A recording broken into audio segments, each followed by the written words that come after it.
Hi అండి, నమస్తే. నేను మీ దేవి. వెల్కమ్ టు నాదే క్రియేషన్స్. ఈరోజు వీడియోలో మనం ఇంట్లో కేవలం టమాటాలు మాత్రమే ఉన్నప్పుడు రైస్, చపాతీ, పుల్కా దేనికైనా సూపర్ కాంబినేషన్గా ఉండే ఒక మంచి కర్రీని కేవలం టమాటాతో మాత్రమే ఎలా ప్రిపేర్ చేసుకోవాలో చూపిస్తాను.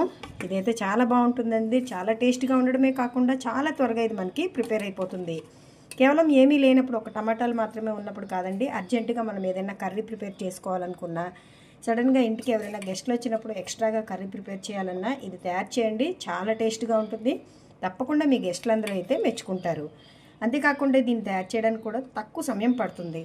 మరి ఎంతో టేస్టీగా ఈ టమాటా కర్రీని ఎలా ప్రిపేర్ చేసుకోవాలో ఈరోజు వీడియోలో చూద్దాం.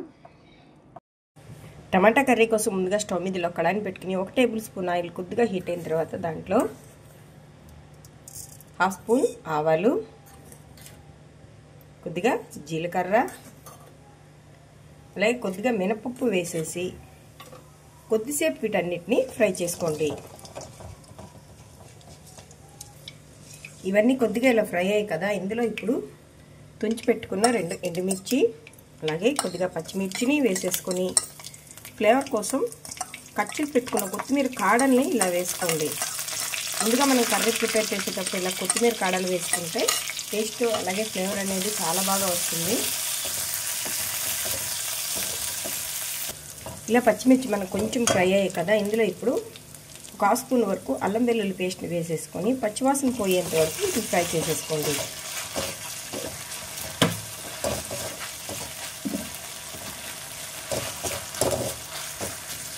ఇందులో పచ్చివాసన పోయి మంచి కమ్మటి ఫ్లేవర్ వచ్చేటప్పుడు ఇందులో కట్ చేసి పెట్టుకున్న ఒక మీడియం సైజ్ ఆనియన్, మీ టేస్ట్కి తగ్గట్టుగా సాల్టు, కొద్దిగా పసుపు, అలాగే కొద్దిగా కారం చూసి వేసుకోండి. మనం పచ్చిమిర్చి వేసాము, అలాగే ఎండుమిర్చిని కూడా వేసాము కదా, చూసి ఒకసారి వేసుకోవాలి.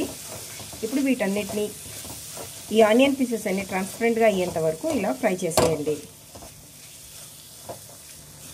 మనకి ఆనియన్ పీసెస్ కొద్దిగా మగ్గాయి కదా, ఇప్పుడు ఇందులో కట్ చేసి పెట్టుకున్న 1/2 కేజీ వరకు టమాటాలను వేసేసుకొని, అలాగే ఒక చిటికెడంత పంచదారను వేసేసుకొని, లేదంటే మీరు చిన్న బెల్లం ముక్కనైనా వేసుకోవచ్చు. దీనివల్ల టేస్ట్ ఏమి స్వీట్గా రాదు, కానీ చాలా బాగుంటుంది. ఒకసారి వీటన్నిటిని కలిపేద్దాం. అంతే, ఇలా కలిపేసుకున్న తర్వాత దీన్ని మూత పెట్టేస్తే ఒక 5 మినిట్స్లో మనకి ఇది మగ్గిపోతుంది. చూడండి, మనకి టమాటా ముక్కలు దాదాపుగా మగ్గిపోయాయి. ఇప్పుడు ఈ ముక్కల్లో కొద్దిగా గరం మసాలాలు వేద్దాం. నేనైతే ఇక్కడ ధనియాల పొడి, జీలకర్ర పొడి ఏమీ వేయట్లేదండి. అవన్నీ వేసామంటే మనకి గ్రేవీ కర్రీలా అయిపోతుంది. దీనికి ఇలా ఉంటేనే టేస్ట్గా ఉంటుంది. ఇప్పుడు మళ్ళీ మూత పెట్టేసి ఇంకో 2 మినిట్స్ పాటు ఇలాగ ఉడికించేసుకుందాం. చూడండి, 5 మినిట్స్లో మనకి చక్కగా ఇది దగ్గరగా మగ్గిపోయింది కదా. ఇప్పుడు 2 మినిట్స్ పాటు ఇలాగ మూత తీసేసి ఉంచితే మనకి ఇలా వాటర్లా ఉన్నదంతా కూడా ఎవాపరేట్ అయిపోయి చక్కగా మనకి కర్రీ రెడీ అయిపోతుంది. ఒక 2 మినిట్స్ పాటు ఇలా మనం మూత లేకుండా ఉంచేసుకుందాం. ఈ కర్రీ అయితే మనకి రెడీ అయిపోయింది. ఇప్పుడు స్టవ్ ఆఫ్ చేసేసుకొని దీన్ని ఇప్పుడు సర్వింగ్ బౌల్లోకి తీసుకుందాం.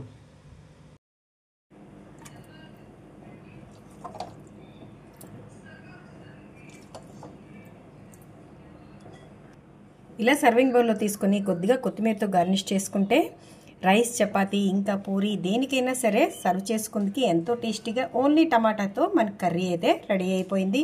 ఇది చాలా త్వరగా రెడీ అయిపోవడమే కాదండి, చాలా టేస్ట్గా ఉంటుంది. మీరు తప్పకుండా దీన్ని ఒకసారి ట్రై చేయండి. మరి ఈ కర్రీ రెసిపీ మీకు నచ్చితే ఒక లైక్ కొట్టండి. మీ ఫ్రెండ్స్తో ఈ రెసిపీని షేర్ చేయండి. అలాగే మరిన్ని టేస్టీ రెసిపీస్ కోసం నాదే క్రియేషన్స్ని సబ్స్క్రైబ్ చేసుకోండి. Thank you for watching.